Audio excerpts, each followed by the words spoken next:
Bir kambag'al bechora yo'lda ketayotsa, oldidan bir hamyon chiqdi. Ichini ochib qarasa, bir tiyin tanga bor ekan. Kambag'al ota-onam anchadan beri sut ichmagandi. Bu pulga ularga sut olib boraman deb o'ylab turgan ekan, hamyon og'irlashdi.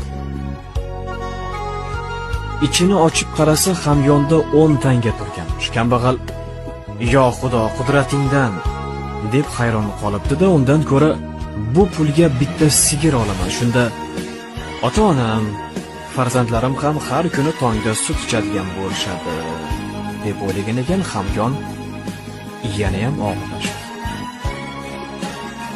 Bu safar uni ichida anchagina pul turgan ekan. Kambag'al o'tgan qish ota-onam rosa qiynalishgan. Sovuq xonada endi bu pulga uyni ta'mirlayman deganda, hamyon yana ham og'irlashdi. O'shanda kambag'al xotinim anchadan beri bu uyda yashamayman deb aytayotgan. Undan ko'ra eski uyni ota-onamga qoldirib, yangi uy olib ko'chib ketamiz deb o'ylagan ekan, hamyon avvalgi holatiga qaytdi.